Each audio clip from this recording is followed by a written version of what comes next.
नमस्ते स्टूडेंट्स, कैसे आप सभी। आप सभी का आपके अपने इस YouTube चैनल ऑल मैथ्स विजय पर तहे दिल से स्वागत है। और कक्षा 11 की गणित का चैप्टर नंबर 1 समुच्चय सेट्स जो है वो इस वीडियो में मैं स्टार्ट करने वाला हूं। और चैप्टर 1 की एक्सरसाइज 1.1 की जो बेसिक जानकारी है वो इस वीडियो में मैं आपको क्लियर कराऊंगा।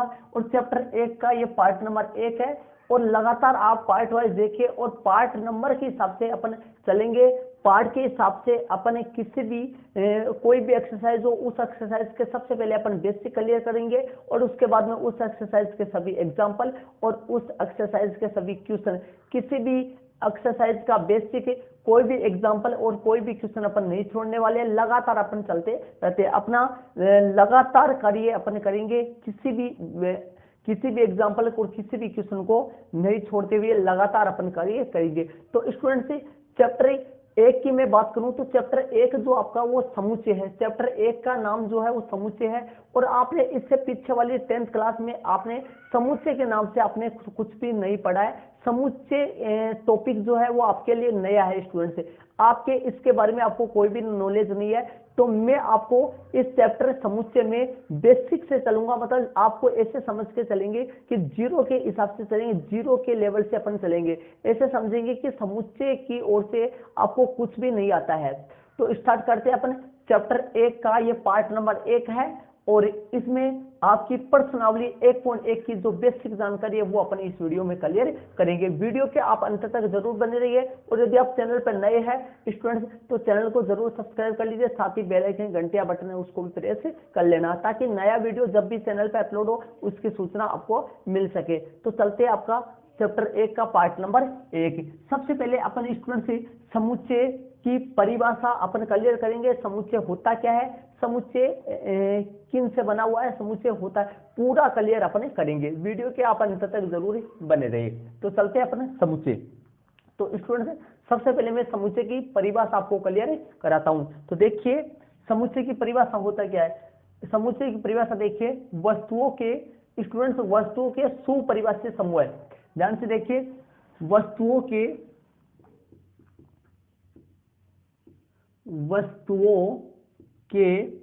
सुपरिभाषित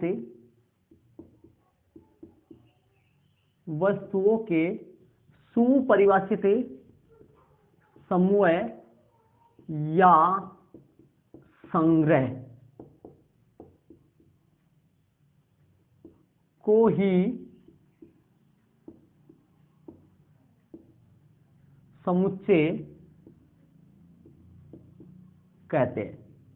पूरा स्टूडेंट्स पूरा आपको मैं क्लियर कराऊंगा, आराम से अपन क्लियर करेंगे, किसी बात का कोई जल्दी नहीं है स्टूडेंट्स, आराम से क्लियर करेंगे। मैंने लिखा है वस्तुओं के सुपरिभाषित समूह या संग्रह को ही समुच्चय कहते हैं। अब मैं आपको यह क्लियर कराने वाला हूं कि सुपरिभाषित संग्रह या ये समूह जो है ये होता क्या है। देखिए, वस्तुओं के सुपरिभाषित समूह या संग्रह को ही समुच्चय कहते हैं। अब ये सुपरिभाषित समूह या संग्रह, अब आप ये तो जानते हैं, शायद आपको पता है समूह या संग्रह किससे कहते हैं। वस्तुओं का समूह या वस्तुओं का संग्रह क्या कहलाता है, ये तो आपको पता है। समूह या संग्रह, समूह का मतलब ये हुआ स्टूडेंट 2 या 3 या 4 जितनी भी वस्तुएं उन सबको एक जगह अपन कर लेते हैं तो इसको समूह बोल देते हैं या संग्रह बोल देते हैं, ये तो सब जानते हैं आप। लेकिन ये सुपरिभाषित संग्रह कौन सा होता है ये चल क्लियर करते हैं। देखिए,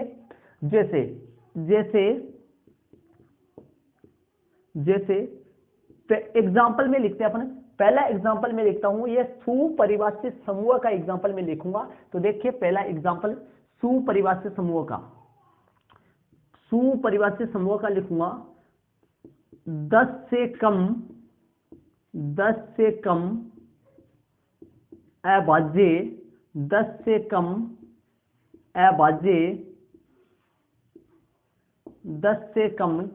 अभाज्य संख्याओं का समूह क्या कहलाता है, समुच्चय होता है। 10 से कम अभाज्य संख्याओं का समूह, 10 से कम, जैसे 2 3 10 से कम अभाज्य संख्या कौन कौन सी होती है, 2 3 5 7, बस ये 10 से कम अभाज्य संख्याओं का समूह हो गया। तो ये समुच्चय कहलाता है। ये सुपरिभाषित समूह है। आपको मैं ये क्लियर कराऊंगा पूरा सुपरिभाषित समूह कौन सा नहीं होता है। देखिए एक बार यहां से दूसरा एग्जांपल लेते हैं।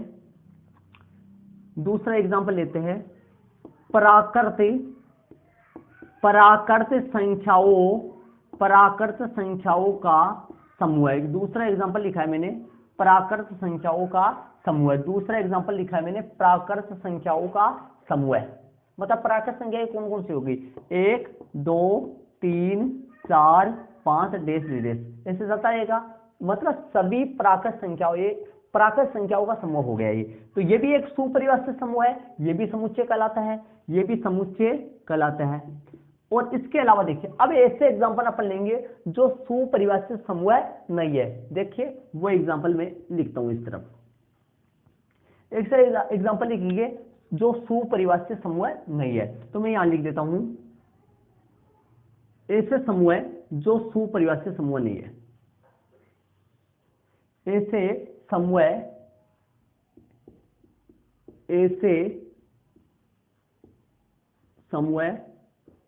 जो सुपरिभाषित समूह नहीं है। ऐसे समूह जो सुपरिभाषित ऐसे समूह जो सुपरिभाषित समूह नहीं है। जो सुपरिभाषित समूह ऐसे समूह जो सुपरिभाषित समूह नहीं है। ऐसे समूह जो सुपरिभाषित समूह नहीं है। इस तरफ लिख देता हूं ऐसे समूह जो सुपरिभाषित समूह नहीं है। अब इसके नीचे ऐसे समूह लिखने वाला हूं जो सुपरिभाषित समूह नहीं है। तो सुपरिभाषित समूह कौन से नहीं है? देखिए ऐसा समूह जो सुपरिभाषित समूह नहीं है। उदाहरण इसके यहां पे लिख देता हूं मैं उदाहरण। इनके उदाहरण लिखूंगा मैं जो सुपरिभाषित समूह नहीं है। जैसे 1 नंबर उदाहरण डालता हूं मैं, ऐसे समूह लिखूंगा जो सुपरिभाषित समूह नहीं है या सुपरिभाषित संग्रह नहीं है। और ये जो सुपरिभाषित समूह जो नहीं होते हैं वो समुच्चय नहीं होते हैं। देखिए चलते हैं ऐसा एग्जांपल अपन लिखते हैं। देखिए विश्व के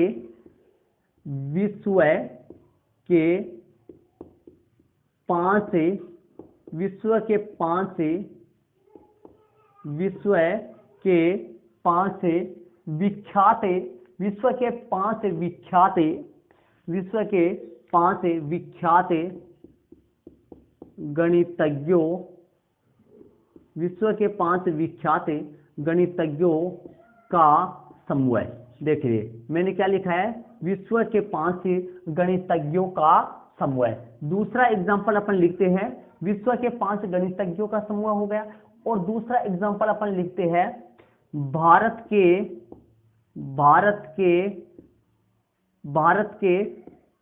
3 प्रसिद्ध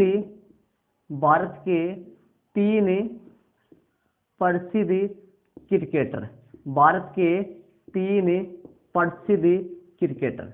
मैंने दूसरा उदाहरण दिया है भारत के 3 प्रसिद्ध क्रिकेटर का। अब ध्यान से समझने की कोशिश कीजिए स्टूडेंट्स, ये जो 2 उदाहरण है ये सुपरिभाषित समूह के एग्जाम्पल नहीं है।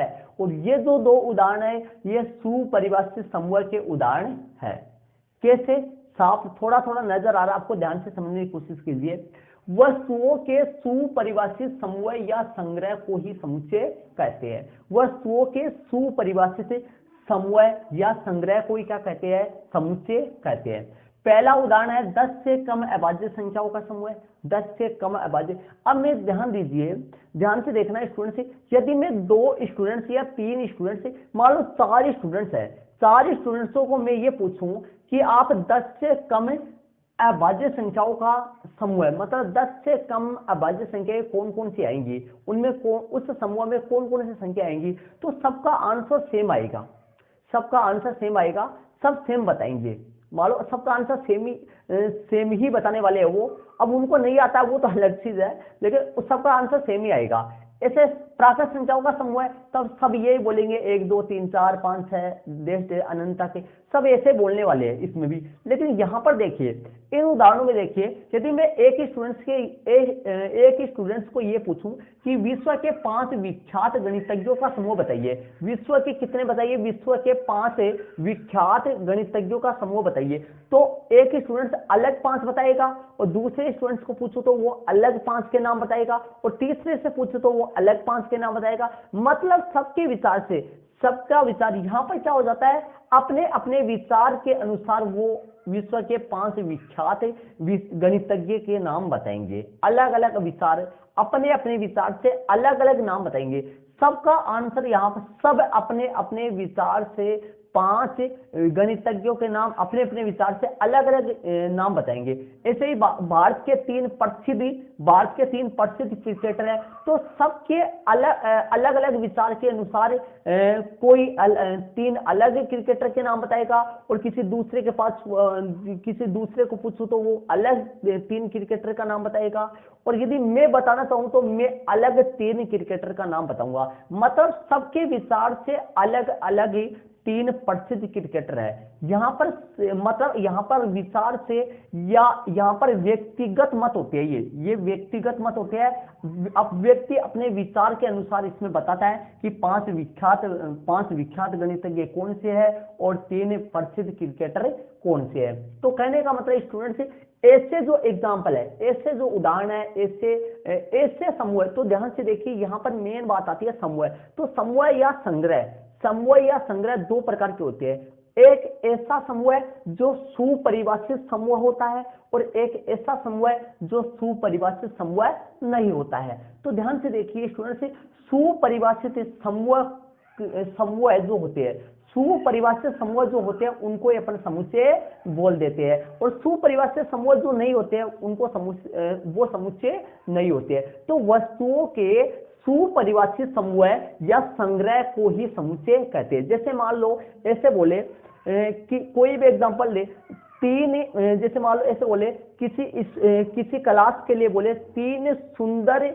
विद्यार्थियों का समूह है, तो 3 सुंदर विद्यार्थी अलग अलग हिसाब से मैं 3 अलग सुंदर विद्यार्थी छांटूंगा, किसी दूसरे को बोलेंगे वो 3 अलग विद्यार्थियों के नाम बताएगा। तो ये सुंदरता है, विख्यात है, प्रसिद्ध है, और ये मान लो जैसे मान लो ऐसे नाम ये गुण के आधार पर बोला जाए तो ये सुपरिभाषित समूह नहीं होते हैं। तो सुपरिभाषित समूह जो नहीं होते वो समुच्चय नहीं होते हैं, और जो सुपरिभाषित समूह या संग्रह होता है वो समुच्चय होते हैं। शायद उम्मीद कर रहा हूं कि ये समुच्चय का मैटर जो है, समुच्चय की जो परिभाषा है वो अच्छे तरीके से आपके क्लियर हो चुकी है। तो स्टूडेंट इसमें क्या होता है कि समूह को बांटा गया है। समूह 2 प्रकार के होते हैं, ऐसे समूह जो सुपरिभाषित समूह होते हैं, और ऐसे समूह जो सुपरिभाषित समूह नहीं होते हैं। अब जो सुपरिभाषित समूह होते हैं वो समुच्चय होते हैं, और जो सुपरिभाषित समूह नहीं होते वो समुच्चय नहीं होते हैं। आपकी प्रश्नावली 1.1 का जो पहला प्रश्न है वो ऐसा आएगा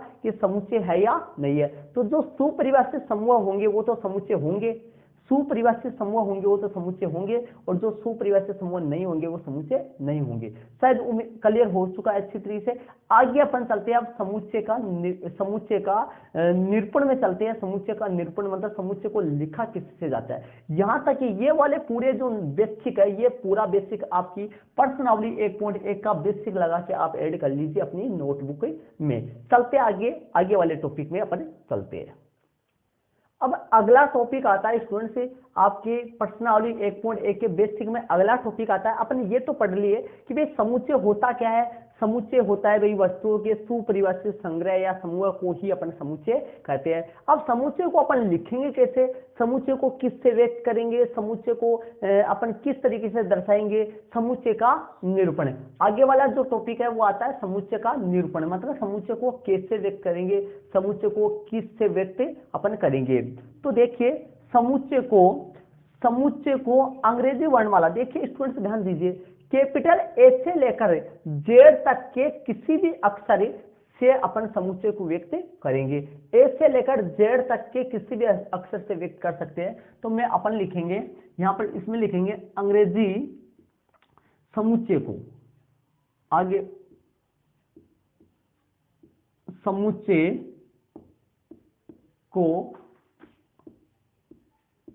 समुच्चय को अंग्रेजी वर्णमाला समुच्चय को अंग्रेजी वर्णमाला के बड़े अक्षरों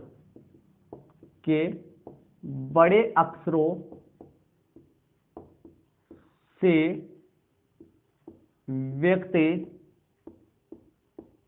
किया जाता है। समुच्चय को अंग्रेजी वर्णमाला के बड़े अक्षरों से व्यक्त किया जाता है। समुच्चय को अंग्रेजी वर्णमाला के बड़े अक्षरों से व्यक्त किया जाता है। जैसे किसी समुच्चय को ए से व्यक्त कर सकते हैं, बी से, सी से, डी से, एक्स से, डब्ल्यू से, क्यू से, वाई से, जेड से इत्यादि। मतलब ए से लेकर जेड तक के किसी भी अक्षर से समुच्चय को व्यक्त अपन कर सकते हैं कि भाई ये डब्ल्यू समुच्चय है, ये वाई समुच्चय है, ये ए समुच्चय है, ये बी समुच्चय है। इससे किसी भी अक्षर से व्यक्त अपन कर सकते हैं। और समुच्चय के अवयव को किससे व्यक्त करते हैं? देखिए, समुच्चय के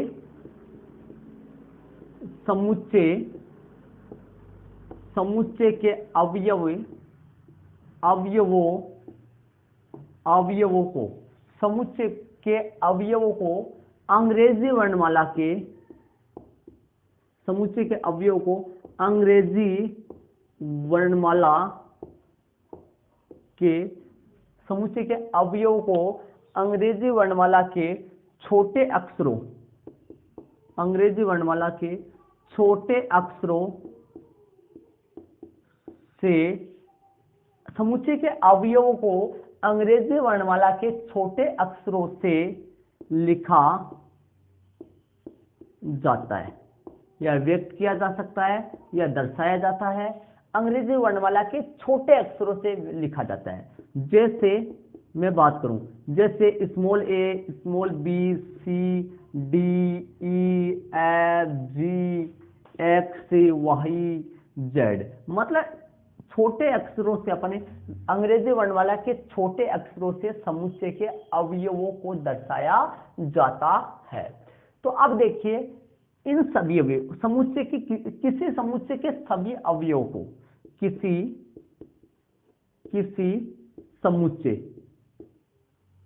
किसी यहां पर एरो लगा लीजिए, किसी समुच्चय के सभी अवयवों को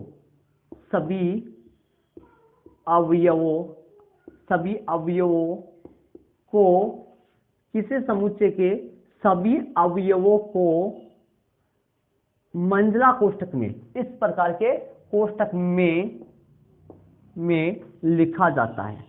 इसमें लिखते हैं स्टूडेंट्स, लिखा जाता है। देखिए ध्यान से समझ लीजिए, किसी समुच्चय के सभी अवयवों को मंझला कोष्ठक में लिखा जाता है। अब शायद आपके पूरा क्लियर हो गया होगा। समुच्चय का निरूपण का जो टॉपिक है उसमें मैंने आपको क्या बताया है कि समुच्चय को तो किससे व्यक्त करते हैं और समुच्चय के अवयव को किससे लिखते हैं और समुच्चय के सभी अवयवों को किसमें लिखा जाता है। तो बताइए, समुच्चय को तो ए से लेकर जेड तक के कैपिटल अक्षर से लिखा जाता है और समुच्चय के अवयवों को ए से लेकर जेड तक के स्मॉल लेटर से लिखा जाता है और समुच्चय के सभी अवयवों को मंझला कोष्ठक के अंदर लिखा जाता है। और ध्यान रहे, कोई भी अवयव डबल नहीं आना चाहिए। इसमें किसी भी अवयव की पुनरावृत्ति नहीं होती है। किसी भी अवयव की क्या नहीं होती है? पुनरावृत्ति नहीं होती है। इसके आगे लिख देता हूं मैं, तथा लिखा जाता है तथा किसी भी अवयव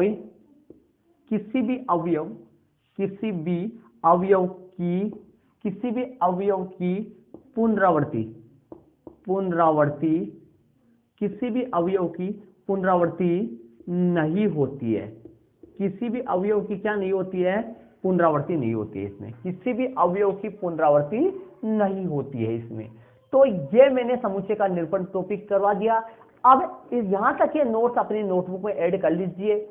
आगे वाला टॉपिक अपना चलेगा कि समुच्चय का निरूपण जो है वो समुच्चय को कितने प्रकार से अपन लिख सकते हैं, समुच्चय का निरूपण जो है वो कितने प्रकार से कर सकते हैं, समुच्चय को कितनी विधियों से लिखा जा सकता है। तो समुच्चय को लिखने की विधियां आगे आएंगी, वो अपन पढ़ेंगे। यहां तक का नोट्स आप अपनी, यहां तक का बेसिक जानकारी अपनी नोटबुक में ऐड कर लीजिए। चलते हैं आगे वाले टॉपिक में।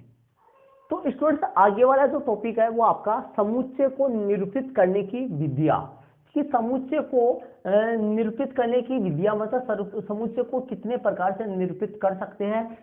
इसकी कितनी विधियां होती है, 2 विधियां होती है। कितनी होती है, 2 विधियां होती है। तो इन विधियों के मैं नाम लिखता हूं। पहली विधि, समुच्चय को निरूपित करने की विधि में पहली जो विधि है इसके आप अंडरलाइन कर लेना। ये टॉपिक हो गया अपना एक, समुच्चय को निरूपित करने की विधियां। तो कितनी विधियां होती है, देखिए पहली विधि का नाम लिखते हैं और रोस्टर रूप। पहली विधि का जो नाम है वो क्या है, रोस्टर रूप, या पहली विधि का नाम है रोस्टर रूप या सारणीबद्ध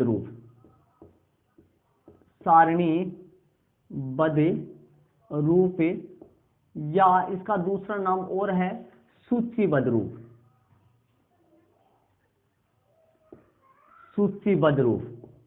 तो ध्यान से देखिए स्टूडेंट्स, सूचीबद्ध रूप, ये तीनों जो नाम है, ये तीनों नाम सेम नाम है, ये तीनों अलग नहीं है।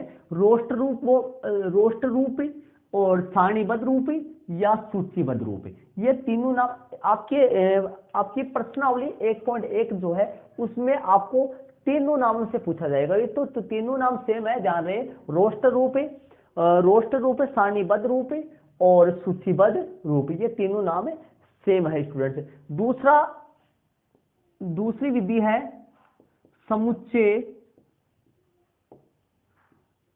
समुच्चय निर्माण रूप। तो समुच्चय को निरूपित करने की दूसरी विधि का नाम है समुच्चय निर्माण रूप। कौन सी विधि है, समुच्चय निर्माण रूप। तो ध्यान से देखिए, अब इन दोनों विधियों को मैं आपको अच्छी तरीके से क्लियर कराऊंगा कि दोनों विधियों को अपन किस तरीके से लिखेंगे, कैसे दोनों विधियों में क्या फर्क है। देखिए समुच्चय, देखो ध्यान से देखिए, अपन 3 एग्जांपल या 2 एग्जांपल ऐसे लेते हैं जो समुच्चय है, मतलब ऐसे समूह है। समुच्चय की परिभाषा क्या बताई थी, वस्तुओं के सुपरिभाषित समूह है। तो वस्तुओं के सुपरिभाषित समूह के 3 एग्जांपल अपन लेते हैं। तो वस्तुओं के सुपरिभाषित समूह के 3 एग्जांपल अपन लेते हैं। तो पहला एग्जांपल है, 3 उदाहरण अपन ले लेते हैं। पहला उदाहरण ले लेते हैं, 42 को विभाजित करने वाली प्राकृत, 42 को विभाजित करने वाली प्राकृत संख्याओं, 42 को विभाजित करने वाली प्राकृत संख्याओं का समुच्चय। 42 को विभाजित करने वाली प्राकृत संख्याओं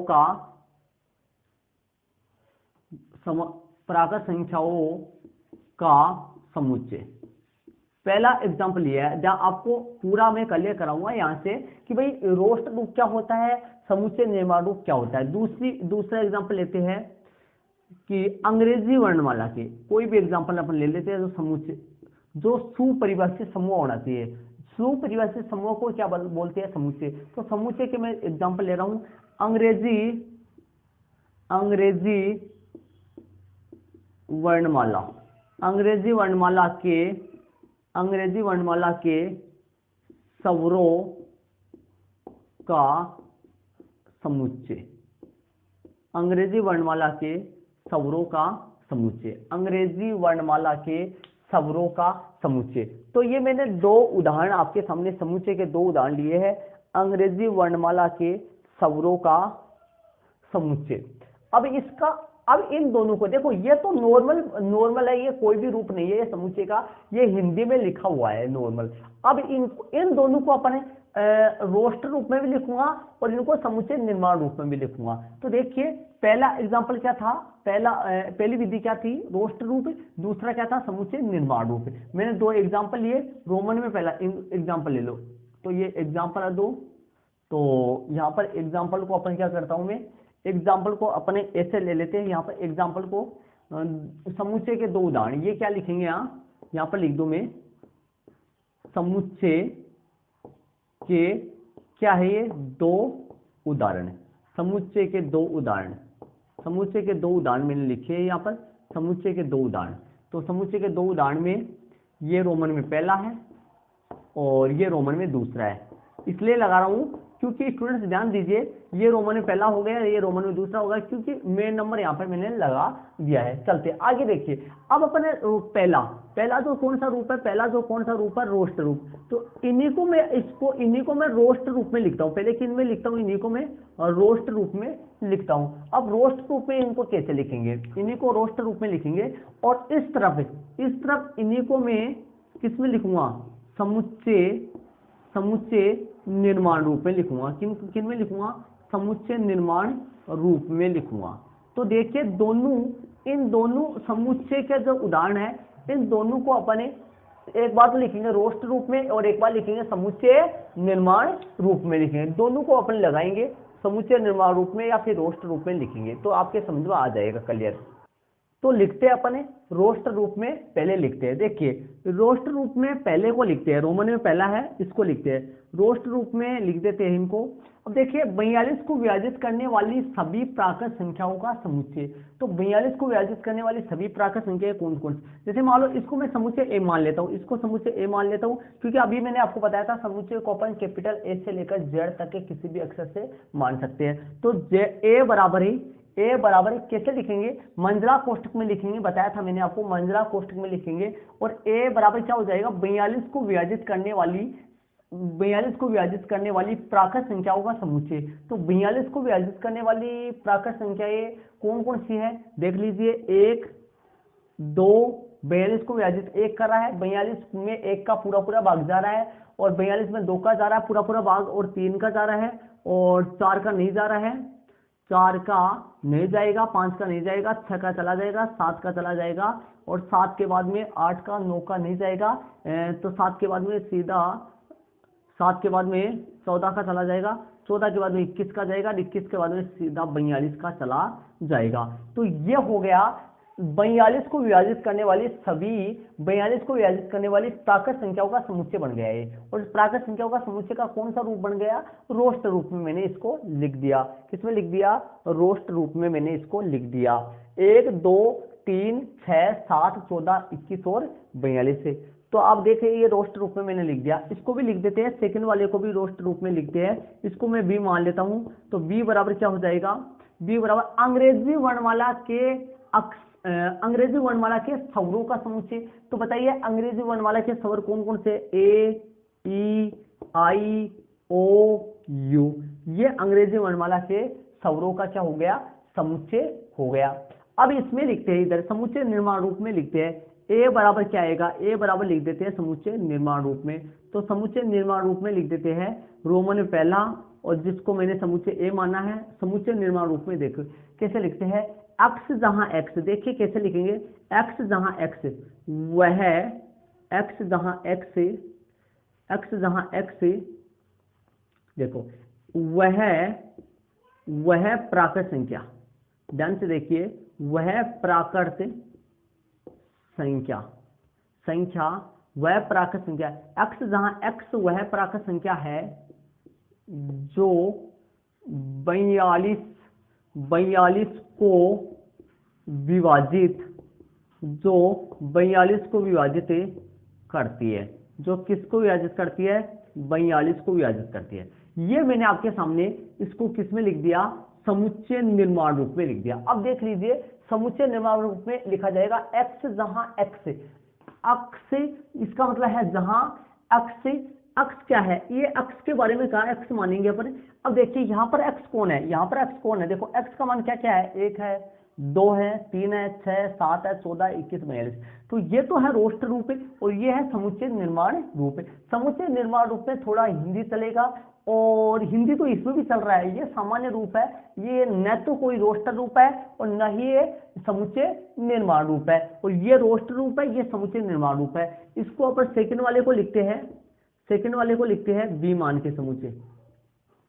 एक्स जहां एक्स जहां एक्स, इसको लिखते हैं अपन एक्स जहां एक्स अंग्रेजी वर्णमाला अंग्रेजी वर्णमाला का एक स्वर है। अंग्रेजी वर्णमाला का एक क्या है?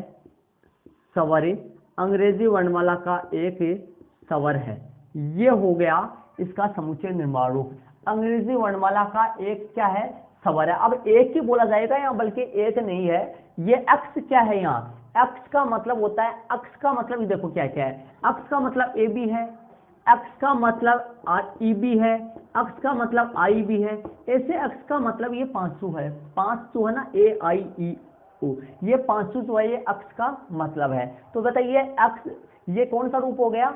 समुच्चय निर्माण रूप है। अक्ष जहां एक्स अंग्रेजी वर्णमाला का एक क्या है? स्वर है। तो ये आपके सामने मैंने आपको समुच्चय को लिखने की 2 विधियां बताई है। ये दो यहाँ पर जो लिखा है मैंने, ये सामान्य विधि है, ये कोई विधि नाम कोई भी विधि नहीं है। ये 42 को विभाजित करने वाली ताकत संख्याओं का समुच्चय। तो इसका ये वाला रोस्टर रूप है और ये समुच्चय निर्माण रूप है। और अंग्रेजी वर्णमाला के स्वरों का समुच्चय ये वाला रोस्टर रूप है और ये समुच्चय निर्माण रूप है। तो शायद उम्मीद करता हूं आपके अच्छे तरीके से क्लियर हो चुका है। तो स्टूडेंट ध्यान दीजिए, रोस्टर रूप या सारणीबद्ध रूप या सूचीबद्ध रूप, ये दोनों रूप, ये तीनों जो नाम है, ये तीनों नाम में से कोई सा भी नाम आ जाए तो आपको संख्या डाल के ऐसा मंडला कोष्ठक में लिखना है। और यदि समुच्चय निर्माण रूप आए तो ऐसे लिखना है, एक्स जहां एक्स, इस तरीके से आपको लिखना है। तो स्टूडेंट्स ये मैंने आपको समुच्चय लिखने की 2 विधियों के बारे में पूरा विवरण से क्लियर आपको करवाया है। शायद उम्मीद करता हूं आपकी समझ में आ गया। यदि आपको अच्छा लगा तो वीडियो का लाइक जरूर से कर देना स्टूडेंट्स। और साथ ही चैनल पे नए हैं तो चैनल को सब्सक्राइब जरूर से कर लीजिए। तो पर्सनावली 1.1 के बेसिक में यहाँ तक कि आप बेसिक अपने नोटबुक में जरूर ऐड कर लीजिए। इसके आगे लास्ट एक टॉपिक और बच रहा है, वो और मैं आपको क्लियर करवा देता हूँ। तो स्टूडेंट से ये लास्ट वाला जो टॉपिक है, ये वाला कोई टॉपिक नहीं है। वैसे ये पर्सनावली 1.1 में या पर्सनावली में नहीं, आगे जितने भी चैप्टर आएंगे आपके 11th क्लास में, उनके लिए सबके लिए ये जानकारी होना जरूरी है, जो मैं आपको अभी इसी चैप्टर में इसी एक्सरसाइज के बेसिक में आपको मैंने करवा रहा हूँ। तो देखिए मैंने क्या किया है, ध्यान से देखिए, ध्यान दीजिए। मैंने ये समझाने की कोई इसमें बताने की जरूरत है, ध्यान दीजिए, मैं आपको बता देता हूँ। गणित के संग्रह से बने समुच्चय, यहाँ पर समुच्चय आएगा स्टूडेंट, गणित के संग्रह से बने समुच्चय। तो गणित के संग्रह से बने समुच्चय मतलब स्टूडेंट गणित में जितनी भी संख्याएं हैं, उन सभी संख्याओं के जो संग्रह से जो समुच्चय बनेंगे वो सारे समुच्चय है। ये देखिए, गणित के संग्रह मतलब गणित की संख्याओं के संग्रह से बने समुच्चय, गणित के संग्रह या गणित की संख्याओं के संग्रह से बने समुच्चय क्या क्या बनेंगे। देखो n क्या होता है, आप भी जानते हो n क्या होता है। n का मतलब नेचुरल नंबर होता है, तो नेचुरल प्राकृत संख्या बोलते हैं उसको। तो n का मतलब क्या हो गया, n हो गया प्राकृत संख्याओं का समुच्चय। n क्या हो गया, प्राकृत संख्याओं का समुच्चय। z क्या हो गया, z होता है पूर्णांक, तो पूर्णांकों का समुच्चय हो गया। q क्या हो गया, q परिमेय संख्याओं का समुच्चय। और r क्या हो गया, r रियल नंबर होता है, तो वास्तविक संख्याओं का समुच्चय। अब देखिए यहां से देखिए, ये जो 3 है, ये जो 4 है, n z q और r। इसके बाद में देखिए z प्लस, z क्या होता है, z होता है पूर्णांकों का समुच्चय, तो z प्लस क्या होगा, धन पूर्णांकों का समुच्चय। z माइनस क्या होगा, ऋण पूर्णांकों का समुच्चय। प्लस लग जाए तो धन पूर्णांकों का समुच्चय, माइनस लग जाए तो ऋण पूर्णांकों का समुच्चय। r प्लस क्या होगा, r क्या होता है, वास्तविक संख्याओं का समुच्चय होता है, इसलिए r प्लस क्या होगा, r प्लस होगा धन वास्तविक संख्याओं का समुच्चय। r माइनस क्या होगा, r माइनस मैंने लिखा नहीं, आर माइनस लिखेंगे तो क्या हो जाएगा, ऋण वास्तविक संख्याओं का समुच्चय। क्यू प्लस क्या होगा, क्यू क्या होता है, परिमेय संख्याओं का समुच्चय, तो क्यू प्लस क्या होगा, धन परिमेय संख्याओं का समुच्चय। क्यू माइनस क्या होगा, ऋण परिमेय संख्याओं का समुच्चय। इस तरीके से मैंने आर माइनस नहीं लिखा हुआ, तो आप इनके सहायता से आपकी एक्सरसाइज में कहीं पे भी लिखा हुआ आएगा क्यू प्लस आर प्लस, तो आपका उसका मतलब आपको समझ में आ जाना चाहिए। एन एन का मतलब होता है प्राकृत संख्याओं का समुच्चय, जेड का मतलब पूर्णांकों का समुच्चय। कहीं पे आ जाए जेड प्लस आ जाए तो समझ जाना आवे कि धन पूर्णांकों का समुच्चय है, जेड प्लस धन पूर्णांकों का समुच्चय है, आर वास्तविक संख्याओं का समुच्चय है, और क्यू जो है, क्यू क्या होता है, परिमेय संख्याओं का समुच्चय, तो क्यू प्लस क्या हो गया, धन परिमेय संख्याओं का समुच्चय, क्यू माइनस क्या हो गया, ऋण परिमेय संख्याओं का समुच्चय। तो यहाँ तक के नोट्स, यहाँ तक की जो बेसिक जानकारी है, ये आपकी प्रश्नावली 1.1 में आपके काम में आने वाली है। तो यहाँ तक की जो बेसिक जानकारी, आप प्रश्नावली 1.1 की बेसिक जानकारी लगाकर यहाँ तक की बेसिक जानकारी आप अपने नोटबुक में ऐड कर लीजिए। तो स्टूडेंट्स, इसी के साथ अपनी प्रश्नावली 1.1 की जो बेसिक जानकारी है वो कंप्लीट पूरी होगी, और इसके अगले वाले पार्ट में चैप्टर 1 समुच्चय का ये पार्ट नंबर 1 है। इसके अगले वाले सेकंड पार्ट में आपकी प्रश्नावली 1.1 के उदाहरण नंबर 1 से अपने वीडियो को स्टार्ट करेंगे। तो ये वाला वीडियो आपको कैसा लगा कमेंट जरूर से कीजिए, और साथ ही आपको अच्छा लगा हो तो वीडियो को जरूर से लाइक कर दीजिए स्टूडेंट से। ओके स्टूडेंट से, थैंक्स, जय हिंद।